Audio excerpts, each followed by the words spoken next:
கத்துறதுக்கு national award கொடுங்கப்பா. Graphics இன்னும் ஒழுங்கா பண்ணிருக்கலாம், ஒரு வாட்டி பார்க்கலாம் அவ்வளவுதான். மற்றபடி வேற எதுவும் சொல்றதுக்கு இல்லை, அவ்வளவுதான். அது என்ன பண்ணிருக்காங்கன்னா என்ன போர்ஷனுக்காக வந்து அந்த டெக்னாலஜி யூஸ் பண்றாங்க அதெல்லாம் சொல்லவே இல்லை. வெறும் அவங்க ரெண்டு பேருக்குள்ள இருக்க பகையை மட்டும் சொல்றதுக்கு ஒண்ணுமே அர்த்தமே இல்லாத மாதிரி படம் சொல்ல போன உண்மையிலே. வேற எதுவும் இல்லை படத்துல, அவ்வளவுதான். ரெண்டு கெட்டப்லாம் இல்லை ப்ரோ. நம்ம இந்த படம் பார்த்துருப்போம் இதுக்கு முன்னாடி, ஏதோ தனுஷோட ஒரு படம் வந்து ஆத்தாடி ஆத்தாடி அனகன் மாதிரி. அந்த படத்துல மாதிரி முன்னாடி நடந்து அதுல 4 ஜென்மம் இல்ல ஒரு 2 ஜென்மம், அவ்வளவுதான் வித்தியாசம், வேற எதுவும் இல்ல. எப்படி இருந்தாலும் பாபி டிஎல் ஓகே, அவர் கேரக்டருக்கு அவரோட பாடி லாங்குவேஜ் பக்காவா பண்ணிருக்காரு அவர். மற்றபடி அவர்ல எதுவுமே காம்ப்ளிமெண்ட். அவர் மொக்கையா சாவிச்சிட்டாங்க. அவர் இன்னும் கொஞ்சம் பில்டப்பா நல்லா கொண்டு வந்திருக்கலாம். மற்றபடி நார்மலா அப்படி பண்ணிட்டாங்க அவர் கொல்றது மட்டும். அது ஓகே, அது குறை சொல்ல மாட்டேன். பிஜிஎம் ஒன்னொன்னும் வந்து கூஸ் பம்ப்ஸா இருந்துச்சு, நல்லாவே இருந்துச்சு. அது அப்படிதான். ஆனா ஏஜ் ஃபேக்டர்ல உங்களுக்கு மேபி அது வாய்ப்பு இருக்கு. சீன் தான் நல்லா இருந்துச்சு. கார்த்தியோட என்ட்ரி வேற லெவல். கார்த்தியோட என்ட்ரி வேற லெவல். தேங்க்ஸ். சீரியஸா நல்லா இருக்கு. நல்லா இருக்கு. சூர்யா ஆக்டிங் தான். வேற என்ன பிடிச்சது? ஸ்டோரியே நல்லா இருந்துச்சு. விஷுவல்ஸா பார்க்கும்போது ஸ்டோரி இருந்ததுன்னா அது பழைய ஸ்டோரி தான், எல்லாமே பழைய ஸ்டோரி தான். விஷுவல்ஸா பார்க்க நல்லா இருக்கு, 3Dயா பார்க்க.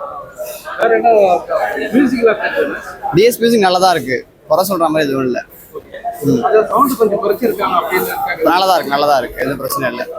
படம் வந்து ஏத்துக்கிற மாதிரி இல்லை ப்ரோ. அவங்க கஷ்டப்பட்டு எடுத்திருக்கலாம், நல்லாவே எடுத்திருக்கலாம், எல்லாமே பண்ணியிருக்கலாம். ஆனால் வெகுஜன ஆடியன்ஸை ஏற்றுக்கிற மாதிரி இல்லை. இதோ சும்மா ஃபைட் பண்ணலாம் பார்ப்பாங்க பத்தியா, ஃபுல்லாக படத்தில் ஃபைட்டாக தான் இருக்கும். அவங்களுக்கு வேணால் பிடிச்சிருக்கலாம், மேபி எனக்கு பிடிக்கல. நானும் ஃபைட் படம்லாம் பார்ப்பேன், எல்லாமே ஓகே தான். ஆனால் என்னை ஏற்றுக்கிற மாதிரி படத்தில் எதுவுமே இல்லை. ஏற்றுக்கிற மாதிரி என்ன இருக்குன்னு நீங்கள் கேளுங்க, நான் திருப்பி என்ன அதுக்கு பதில் சொல்கிறேன். ஆனால் ஒன்றுமே இல்லை ப்ரோ. படம் பாவம் சூர்யாவுக்கும் விக்ரமுக்கும் தயவு செய்து ஒன்று சொல்கிறேன், தயவு செய்து நீங்கள் 2 பேரும் நல்ல கதை, நான் தேட்டருக்கு வந்து உங்கள் படத்தை பார்க்கணுன்னா நீங்கள் நல்ல கதையாக கொஞ்சம் ஏற்றுக்கிற மாதிரி மசாலா படம் எடுத்தால் கூட பரவாயில்ல. அது ஒரு ஃபைட்டு காமெடியும் எதுனா கொஞ்சமாவது ஒரு கதை இருக்கும், ஒரு ஒன்லைனாக இருக்கும். இதில் இருக்குது எல்லாமே. ஆனால் எங்களுக்கு நீங்கள் வந்து அதை எக்ஸ்பிளைன் பண்ணல, ஏற்றுக்கிற அளவுக்கு நீங்கள் ஒன்றுமே பண்ணலை எங்களுக்கு. எந்த லாஜிக்கல் யோசிச்சா இல்லை. அதே மாதிரி ஹாலிவுட் படத்தில் 100 படம் இருக்குது ப்ரோ. அதே மாதிரி நிறையா படம் இருக்குது, கொரியன் படமே நிறையா இருக்குது அது மாதிரி. ஆனால் இவங்க வந்து எனக்கு வெறுப்பாக இருக்குது ப்ரோ. ஒன்று அந்த சீன் நல்லா இருக்கும்னு அதை பார்த்துன்னு இருந்தால் நல்லா இருக்கும்னு பார்க்கணும். இதில் எப்படி தெரியுமா எடுத்திருக்காங்க, இது ஒஸ்ட்டாக இருக்கா இது ஒஸ்ட்டாக இருக்கா நீங்களே சொல்லுங்கள் அப்படின்ற மாதிரி நம்மகிட்ட கேள்வி கேட்குற மாதிரி. இதுவும் ஒஸ்ட்டாக இருக்குது, அதுவும் ஒஸ்ட்டாக இருக்குது, ரெண்டுத்தையும் மாற்றி படத்தில் அவ்வளோ கேரக்டர் இருக்காங்க, யாருக்குமே இம்பார்ட்டன்ட் கிடையாது. சூர்யாவை மட்டுமே காட்டுறாங்க, சூர்யா மட்டுமே சண்டை போடுறாரு. மற்றவங்க எல்லாம் எதுக்கு சண்டை போடுற சீனே இல்லை. மற்றவங்களுக்குலாம் இளவரசன் ஈஸியாக சாவடிச்சுறாங்க. 3 இளவரசன் மாதிரி காட்டுறாங்க. ஒரு கிளானுக்கு 5 கிளான் காட்டுறாங்க.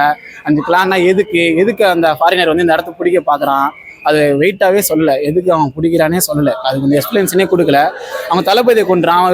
இப்போ உங்கள் தளபதி நான் கொண்டேன்னா அதுக்கு நீங்கள் ரிவெஞ்ச் எடுக்கணும்ல, அதை பற்றி எதுவுமே பேசலை. அதை அப்படியே தட்டி விட்டு போயிடுறாங்க. சூர்யாவை மட்டும்தான் காட்டுறாங்க, சூர்யா மட்டும்தான் ஃபைட் பண்ணுற. வேறு யாருமே ஒரு கிளான்னா அந்த கிளானில் வேறு யாருமே சண்டை போட மாட்டாங்களா? ஒரு 5 கிளானும் ரொம்ப முக்கியம் இருக்குது. வேஸ்ட். அவங்க எதுக்கு தான் வந்தாங்கன்னே தெரில. சும்மா கிளாமர் கோசம் கூட்டின்னு வந்துட்டு வச்சுட்டு ஃபஸ்ட்டு காலவரை இடத்துலேருந்து எடுத்துட்டாலே நல்லாயிருக்கும். தேவையில்லாத அவங்க ஃபஸ்ட்டு பாட்டு செக்ஸியாக காட்டுறானுங்க, பயங்கரமாக தேவையில்லாத. அதெல்லாம் எந்த கதை எடுத்தாங்களான்னு எந்த நம்ம கதை எடுக்கிற அளவுக்குலாம் நமக்கு ஒன்றும் தெரியாது. நீங்கள் வந்து லைவ் வந்து கொஞ்சம் எடிட்டிங்காக தான் இருக்குது, அது கூட விட்டுருங்களேன், தேவையில்லாது. அந்த கதை வந்து கதைலாம் கொஞ்சம் அமைஞ்சிருக்கு ப்ரோ. அதை வந்து நீங்கள் பயங்கரமாக சொல்லியிருக்கலாம். நமக்கு என்ன தெரியும், அவங்க டேரக்டர் அவங்க வந்து நல்லாவே சொல்லியிருக்கலாம். அந்த கதை அமைஞ்சிருக்கு, அதை வந்து தெளிவாக எடுத்துகிட்டு போய் சொல்லலை. எங்ககிட்ட சொல்லலை, எனக்கு புரியலை. எதுக்கு அந்த கதை, எதுக்கு 5 கிளான், அந்த 5 கிளானோட வேலை என்ன சொல்லும் போதே சொல்கிறானுங்க. சூர்யா கிளான் வந்து அவங்க போருக்கு தான் இம்பார்ட்டன்ட், அவங்ககிட்ட சண்டையே போட முடியாதுன்ற மாதிரி சொல்கிறானுங்க. ஆனால் சூர்யா மட்டும் தான் சண்டை போடுறாரு, வேறு யாருமே சண்டை போட மாட்டாங்க. செகண்ட் பார்ட்டில் சொல்லி என்ன பிரயோஜனம்? இப்போ நாங்கள் ஃபர்ஸ்ட் பார்ட்டில் எனக்கு நீ ஒன்றுமே கொடுக்க மாட்டேற, எதுவுமே நான் இது பண்ணல. செகண்ட் பார்ட்டில் சொல்லி நான் அதுக்கோசம் அதை வந்து வேற பார்க்கணுமா? நான் ஃபர்ஸ்ட் பார்ட்டில் நீ இப்போ இந்த சண்டைனா எதுக்கு இந்த சண்டை, இப்போ இதுக்கு வரேன், இதனால தான் சண்டை போகிறேன், அது மாதிரி எதனா சொல்லணும்ல. அது மாதிரிலாம் எதுவுமே சொல்ல போகிறோம் இந்த படத்தில். கார்த்தி தேவையில்லாது இந்த படத்துக்கு. இதுதான் கார்த்திக் ஒரு நல்ல படத்தில் அண்ணன் தம்பி 2 பேர் நடித்தா பரவாயில்ல. ஒரு குப்பை படமாக இருக்குது. இதில் வந்து தேவையில்லாமல் அவர் நடிக்க வச்சுக்கணும், தேவையில்லாமல் அவர் மார்க்கெட் அவர் இழந்துருவார், தேவையில்லாமல் படத்தை நடிக்கிறதுனால.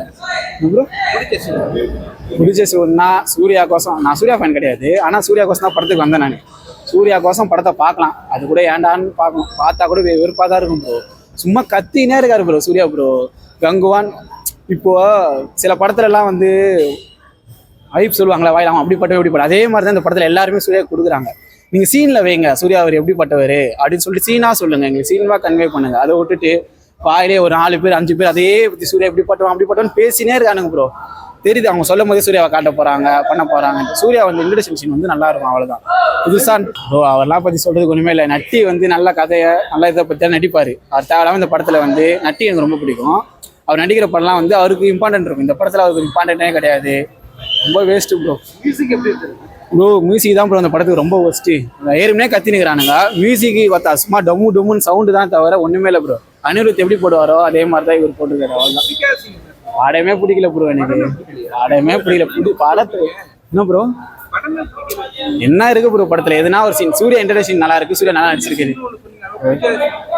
பிடிக்காத சீன் தான் ப்ரோ எல்லாரும் சொல்லியிருக்காங்க, பிடிச்ச சீனே இல்லை. படமே பிடிக்கல ப்ரோ, படத்துல பிடிச்ச மாதிரி ஒண்ணுமே இல்லை. நல்லா இருக்கும், நல்லா இருக்கும்.